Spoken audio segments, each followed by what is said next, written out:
The big cheese! That must be your spot. You like that chair, don't you? How about that little big cheese gonna spend another episode in the MBG man cave? Y'all can't see the big cheese. Y'all can probably barely see me, but Big Cheese, which is my brother's cat, or mom's cat. I'm just fostering it for now. She likes this little chair here. I've noticed she's been back. I think she was there last video. That's besides the point.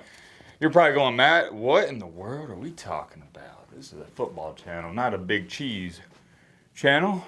I could show you. She's behind Frosty the Snowman. Should I show? I gotta show you guys. Hope all you had a great Thanksgiving, so y'all don't think I'm crazy. Come back over here with oh gosh, hold on. We're leaving on. See, I kind of woke her up. She's trying to figure out why I got this big camera. There's the big cheesy wheezy. Like I was saying though, hope all you had a great Thanksgiving. Hope all you having a great Thanksgiving break. Let's get the camera back in focusing. If not, hope this video can make it a little bit better. Man, oh man, I'm excited, man. I'm excited for tomorrow. I'm excited for tonight. We got the A&M Aggies versus Texas. I do got Texas A&M winning that one. Let me know in this comment section who you taking in that game. Whew. Oh yeah, let me throw this in there, a little warning and disclaimer as well. My throat's a little scratchy. I am a little bit under the weather. I don't know what it is. I'm hoping it's not a big deal. I already got some medicine called in. Shout out to my aunt. Maybe she's watching this video. She called in for me. Last year, on the first round of the playoffs, if y'all remember, would you say most sick or sickest? I think it's most sick I've ever been in my life. Y'all don't understand it. Oh man, I'm having flashbacks, PTSD. But we still performed. We did all the reaction videos. I remember that Tennessee Ohio State one. Here's how crazy it was. I got up the next morning. I don't even remember making the videos. And we made 3 or 4 videos that day. That's besides the point. Point is kind of a little under the weather. I'm losing my voice a little bit because of my throat. It's hurting. I'm also feeling fatigued. So if I'm not as excited as normal, that's why we got to talk about this Georgia game and Ole Miss game. I thought about doing a reaction video after the Ole Miss one, but I was like, you know what? Why don't we just wait till after the Georgia one and we'll talk both. Slow down, Matt. We'll talk about both of them in this one. There we go. First things first, let's go with the Ole Miss game. It was a doozy. Heck, no, thinking about both of these games, they were doozies. And I hate to say that because I love college football. I'm a diehard college football fan. But if you were to look up the definition of what is a doozy college football game, there'd be a picture of either A, the Ole Miss and Mississippi State game, the Egg Bowl that we just had go on a couple hours ago, or B, the Georgia versus the Nerds game. Shaking my head, shaking my head. The Lane train, obviously that is a big topic at hand. I'm not going to get into this. Oh, is he leaving? Apparently and allegedly, we're going to find out tonight or early tomorrow morning. I'll report on that.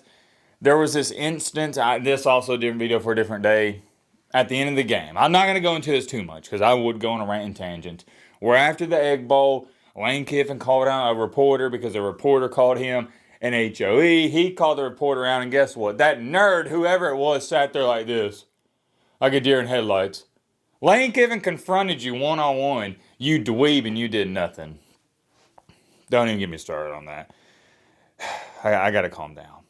I will make a separate video talking about that more than likely. Y'all just don't understand how much that irks me.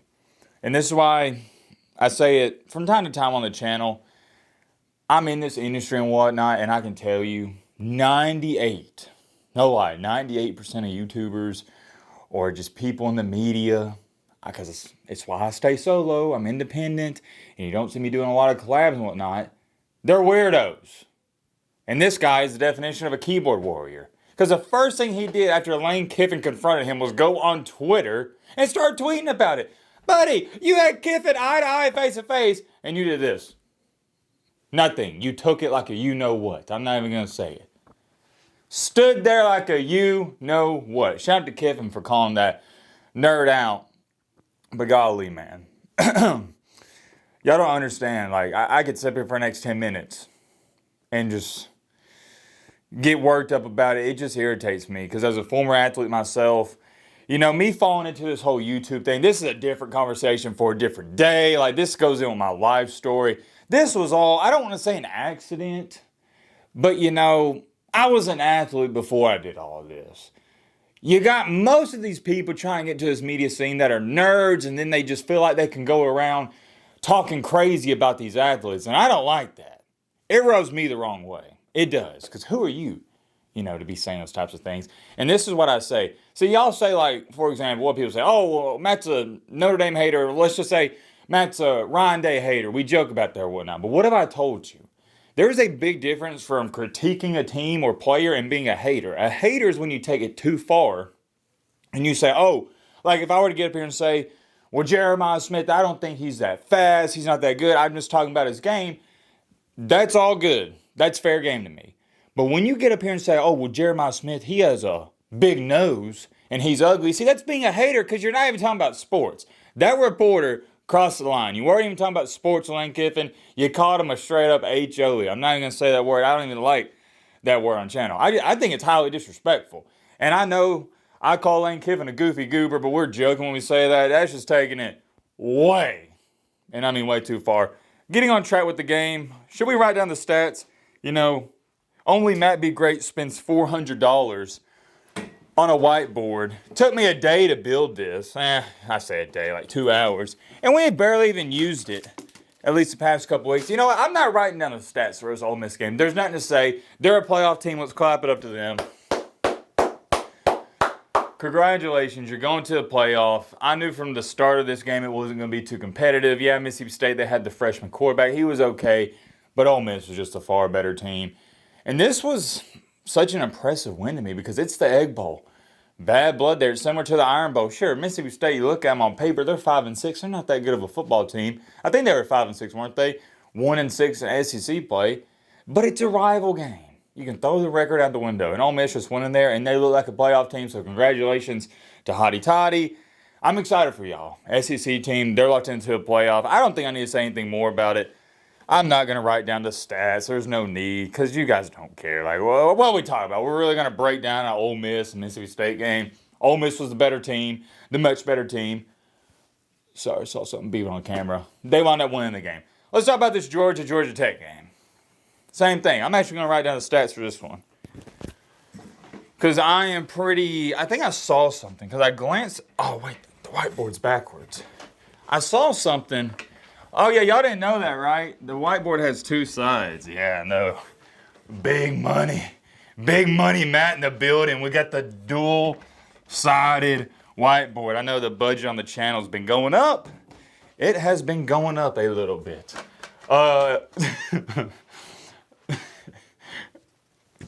Ignore that.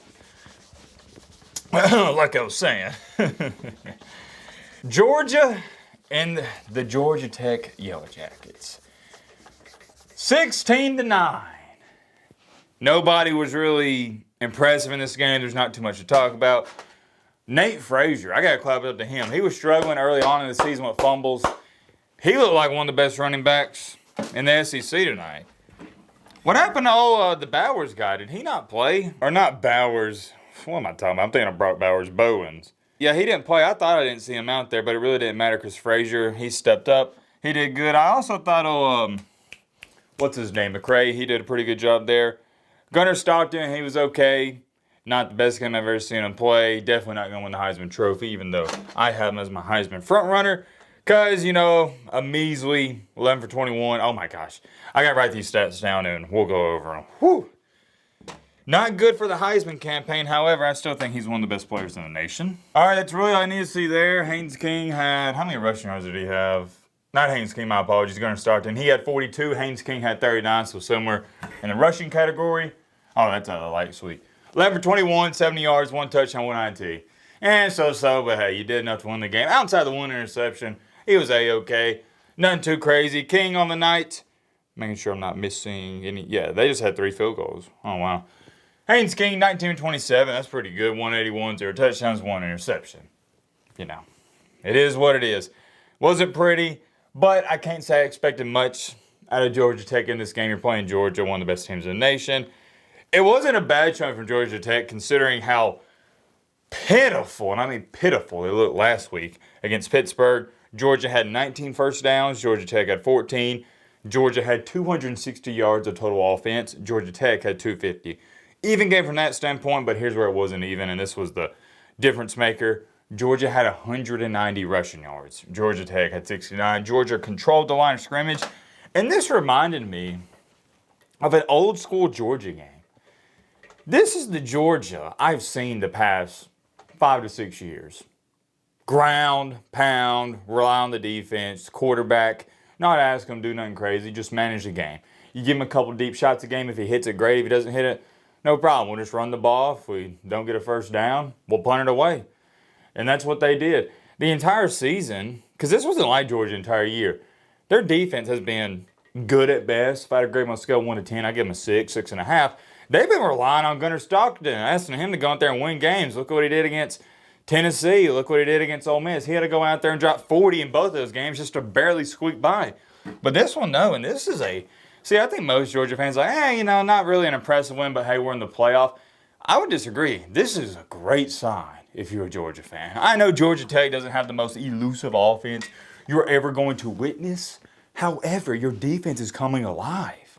The offense, we know what they can do, but now the defense, I think they're getting better and better and better every single week. That's what I like to see. But yeah, congratulations to Georgia and Ole Miss. They are the first two teams, unless I'm highly mistaken, to officially punch their ticket to the playoff. They're in. Well, I guess Ohio State's in. See, don't get me started on this. I feel like you lose to Michigan 5 years in a row. You should be banned from the playoff this year. I digress. Ohio State's in. Georgia's in. Ole Miss is in.